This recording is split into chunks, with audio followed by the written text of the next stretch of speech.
The scale of development in China is like nowhere else on Earth. But this rapidly modernizing landscape comes with its own costs. Once close-knit communities are being separated by urban migration.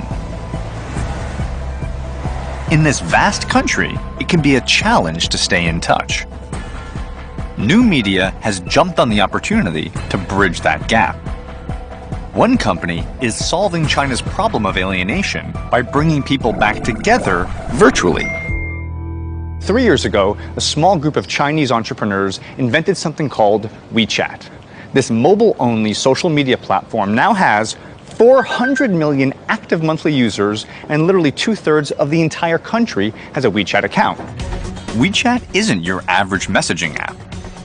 Their innovations have fundamentally changed the way Chinese communicate and interact, online and off. Popular functions include Moments and Shake, both of which are social media platforms unique to WeChat. But their most transformative feature has been voice messaging. WeChat popularized voice messaging. Now, text messaging in Chinese is laborious. So WeChat found a way for people to send voice memos instead. It's now a ubiquitous form of communication throughout the country. So in a sense, your invention, your creation of this voice memo took the challenge of the Chinese typing and gave people an alternative. It changed the way of the Chinese user, how they use the mobile phone. Ever since the voice message, we kept changing the behavior of Chinese user. WeChat's innovations have created a digital bridge for populations and cultures that are new to social media. Inspired by the pictorial nature of the Chinese language, the company has embraced a logic of visual communication that has gone global. Now, what does a surprised bunny, a naked frog, and a flaming horse have in common? Generally speaking, practically nothing. However, if you're Chinese and you use WeChat, these stickers are rapidly becoming a new form of communication. Stickers are animated standalone expressions. And because they're not tied to any specific alphabet, they can transcend language. So who's that, Koala? Momo. Momo goes to the movies. Momo drinks a pina colada. Momo gets hammered and passes out. Why do you think stickers have taken off as much as they have in China? Actually, some people may still think that's just animation, right? But we actually advanced that to a new language. No matter what language you talk, English, Chinese, you can use this to express all the world, they can understand you. But that's universal language, right? Stickers are both limitless and completely customizable. They can represent virtually anything. There's just a sort of point in time, you've made it. You've done all you're going to do, and you've sort of achieved that goal, and it's time to retire. And this is that moment for me. I'm an emoticon. For WeChat, the entire country is like a gigantic playground and test lab, where they're able to observe and engage with a rapidly evolving society. Their goal is to continue to invent novel ways for users to connect with one another. More and more people are moving to the big cities from small cities. So they will find very difficulty in meeting new friends, talking to their old friends. Everything in the big city, the life is too difficult for them. So the way to connect is not necessarily obvious to everyone. And then all of a sudden, WeChat comes around at the exact right moment. Yes, that's how the story happened. Today, their innovations are creating even more solutions to relieve the stresses caused by China's rapid urbanization. But they aren't limiting themselves to the virtual world. What is this mess of objects I see here? These are all of the hardware devices connecting to the WeChat. We are doing exploration here. Can you give me a sense of what you guys are trying to sort of hack into? So Beetle, you're going to open up your WeChat account. Yeah. I can only imagine what kind of pictures you have on there from the weekend, Beetle. That was a fun night, huh? I don't know who that is. She's pretty cute. Is that your girlfriend? My wife. Okay, cool, my bad. Okay, so anyway, and if you want to send these pictures to, say, your grandmother, Yeah. because she loves your new wife, she wants to see pictures of you and your new wife. Yeah. You give her the gift of the picture frame, Yeah. and then how do you send her the pictures of you guys? I just pick a picture and choose it. So I send through the WeChat. Hey! And so there you are. There's you and your lovely wife. So grandma's hanging at home. She says, how's Beetle?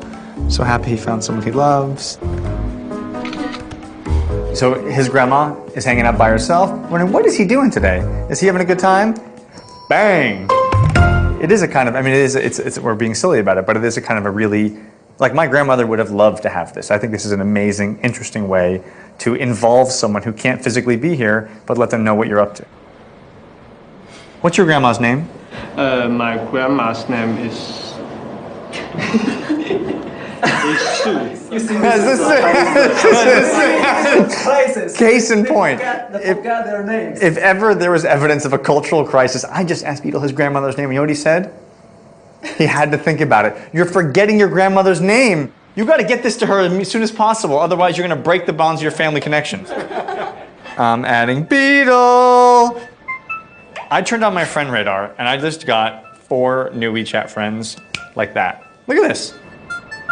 Beetle sent me something. What did Beetle send me? What? Look at these 2 good-looking guys, huh? Huh? Look at this. Look at this face. Huh? My new friend. WeChat's innovations have revolutionized the way families and friends stay in touch. Their next step is to connect all the hardware in our offline physical world and to create an entire ecosystem of connections for business.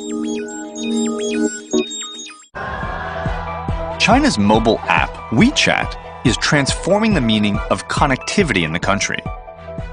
They're moving beyond individual-to-individual connections to a network that will combine communication, commerce, and entertainment.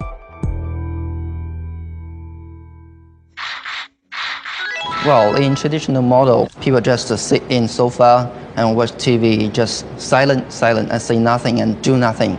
And they just receive the information from the TV station. You're interested in actually changing that relationship, making it a 2-way dialogue. Yeah, a contact. A contact. Yeah. WeChat's goal is to give millions of viewers the power to choose. By shaking their phones, they'll be able to vote for their favorite artists on TV, purchase the same clothes an actor is wearing, and even decide what happens next in a TV drama. So in a sense, TV has been giving you the information since you were a kid. Yeah. And now with this, you want to start talking back. Everybody wants to express their ideas. WeChat wants to radically change the way people use mobile phones.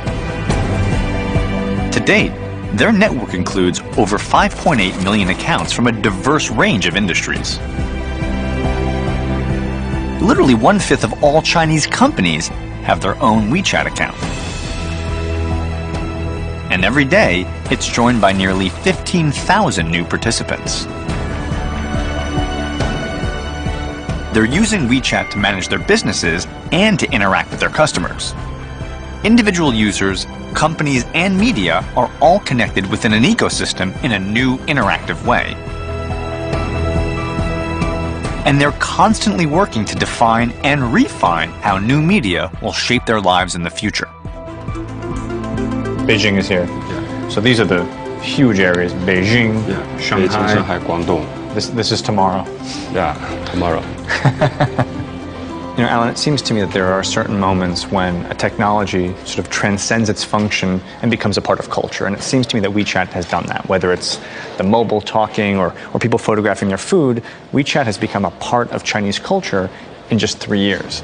What's led to that level of penetration? 第一个方面是说，是由智能手机的这种特点所决定的。那我们会听到很多这样的新东西，比如说摇一摇或者扫一扫。我们将来可能还有别的一些类似这样的一些行为，它就是把手机变成我的一个手的延伸了。随着这一个时间的变化、市场的变化，我们会连接更多的东西进来。我们是一个应该说是一个高度抽象的一个信息的一个中心处理系统，然后把它再分发给需要信息的所有的接收单元，包括人或者企业或者一些物品。You know, WeChat as a case study speaks volumes about how China works. A big idea with massive adoption on a huge scale. Let me put this in perspective. It took Facebook 54 months to get their first 100 million users. Twitter did it in 49 months. Here in China, WeChat got their first 100 million users in just 15 months. But beyond the speed at which it's grown, it's also how it's penetrated society.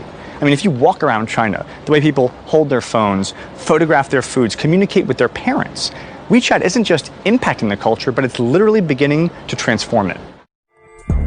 I'm heading to Dali in the Yunnan province to find out how WeChat's innovations are changing the way that people interact with the world around them. That's me. Now, why are they very excited? Check this out. This will be one of the first ever crowdsourced set lists. By that I mean, before their favorite artist comes on, these guys will shake their phones to vote for the songs that they want to hear. In other words, the crowd is involved in transforming the concert based upon their involvement.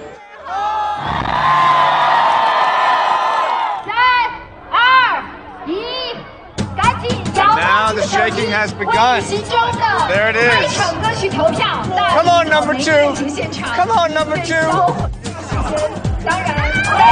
There it is.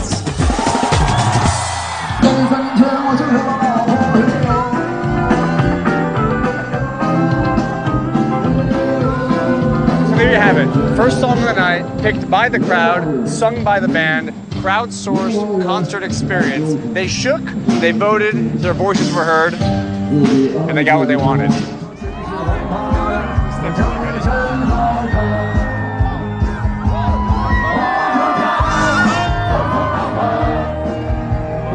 WeChat's concert is emblematic of the remarkable changes happening in China today. This is just not something you would have seen here even 3 years ago. As WeChat's technology evolves, it will continue to influence how we communicate and how we live.